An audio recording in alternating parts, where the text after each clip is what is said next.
Du point de vue du comédien, la scène est le plus souvent entourée de 4 murs.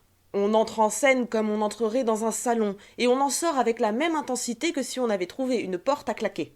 L'un de ces murs, cependant, diffère des autres. Il a la particularité d'être invisible. Ce 4e mur, expression aujourd'hui familière, a pourtant un jour révolutionné le monde du théâtre.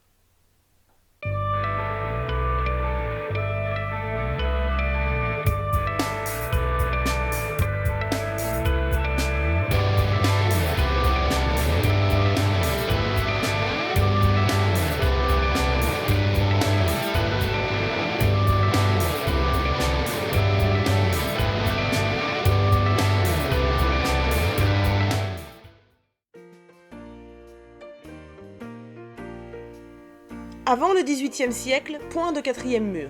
La scène porte l'héritage des textes antiques et le théâtre s'est cristallisé durant le siècle précédent. La tendance est aux pièces en 5 actes respectant la règle des 3 unités, déclamées en avant-scène par des acteurs qui récitent le texte plus qu'ils ne le jouent. Nous avons déjà parlé de la tragédie lyrique ainsi que du théâtre classique dans d'autres vidéos, je ne vais donc pas m'attarder sur ces sujets ici, mais vous en trouverez les liens en description.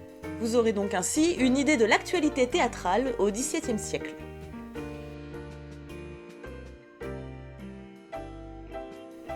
Au XVIIIe siècle, le mouvement philosophique des Lumières s'empare de nombreuses choses, et notamment et sans surprise du théâtre. Le premier à formaliser les idées qui aideront à renouveler une fois de plus le théâtre porte un nom bien connu, Denis Diderot. Dans son discours sur la poésie dramatique écrit en 1758, le philosophe et homme d'art pose les jalons d'une nouvelle réflexion sur le public, le jeu et la scène. Il amorce, entre autres nombreuses choses, la notion de 4e mur en s'adressant ainsi aux auteurs et compositeurs de théâtre.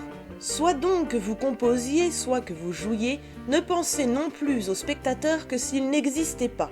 Imaginez sur le bord du théâtre un grand mur qui vous sépare du parterre. Jouez comme si la toile ne se levait pas. Un second auteur va nous intéresser que l'on attend moins, Zola.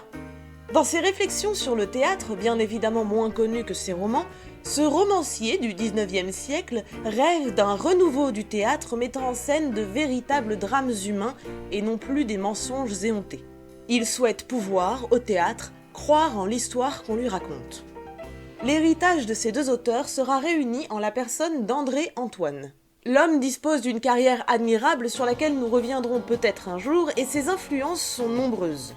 Diderot et Zola semblent notamment marquer profondément ses convictions théoriques. À compter de 1887, Antoine supprime les conventions qui lui semblaient jusque-là obsolètes.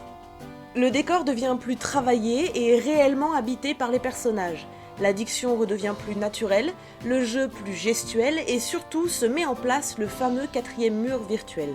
La première représentation du 30 mars 1887, présentant notamment un Jacques d'Amour adapté de Zola, impose ces nouveautés à la scène. Le 4e mur s'est installé au théâtre.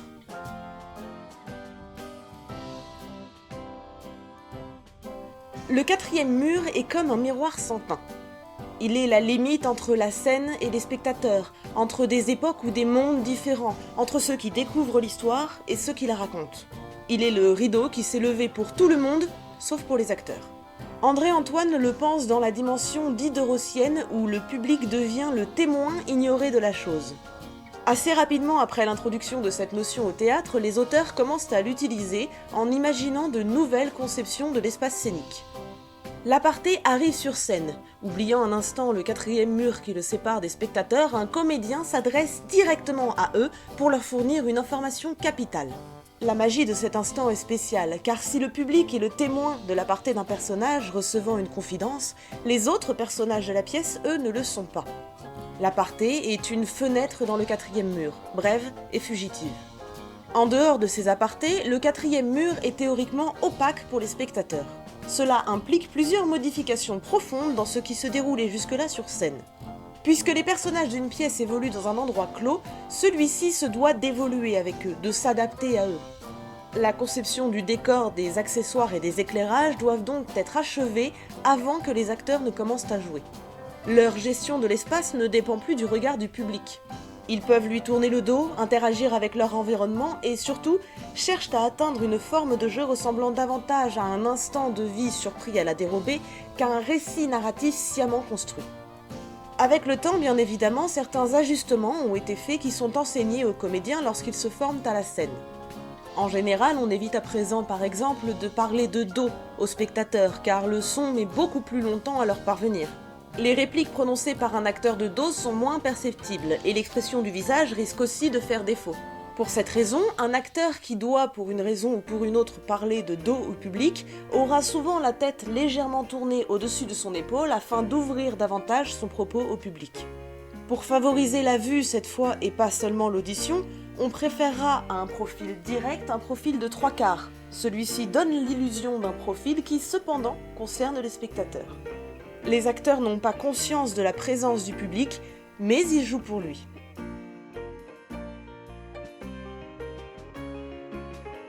Le quatrième mur permet aussi de formaliser une distance entre les acteurs venus donner une représentation et les spectateurs venus pour la voir.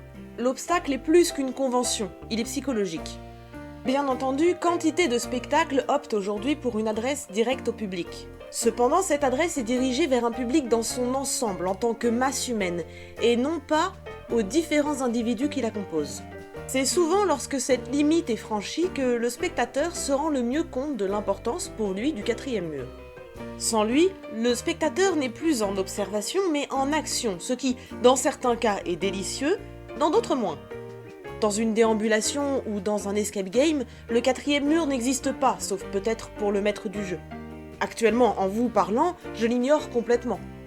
Dans le cadre d'un spectacle, cependant, et où qu'il prenne place, il y en a un. Lorsque les acteurs envahissent le public, celui-ci se trouve très souvent rapidement mal à l'aise. Pire, ils peuvent faire monter des spectateurs sur scène. C'est qui tout double. Soit ça passe, soit ça casse. En 2003, au théâtre du Rond-Point, se joue Festen, mis en scène par Daniel Benoît. Malheureusement pour lui, ça casse. Les spectateurs tirés au sort et installés sur le plateau sont beaucoup trop mal à l'aise pour réagir à ce qui se passe autour d'eux. Les comédiens se retrouvent donc à devoir évoluer au milieu d'un public franchement pas réceptif, voire légèrement hostile. Si cet exemple permet de souligner la délicatesse de l'exercice, il ne doit pas pour autant décourager les tentatives. Car le théâtre, lorsqu'il interagit avec le public, s'enrichit bien souvent davantage que lorsqu'il ignore son existence.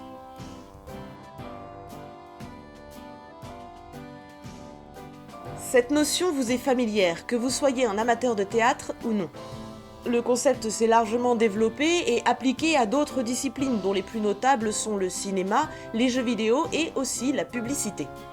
Les exemples sont nombreux et en regardant autour de vous dans votre quotidien, vous constaterez que le quatrième mur est bien souvent utilisé pour établir une relation particulière entre chaque produit et son consommateur direct.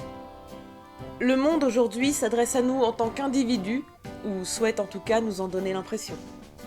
Cette vidéo touche à sa fin et j'espère qu'elle vous aura plu. Si vous avez des questions auxquelles je n'ai pas encore répondu, n'hésitez pas à nous les poser et on se fera comme toujours un plaisir de vous répondre. N'hésitez pas non plus à partager et à liker la vidéo si vous l'avez appréciée, à vous abonner à la chaîne si ça n'est pas encore fait, et à en parler autour de vous si vous avez envie de nous soutenir, ça nous aiderait beaucoup. Moi je vous dis très bonne journée à vous et à bientôt!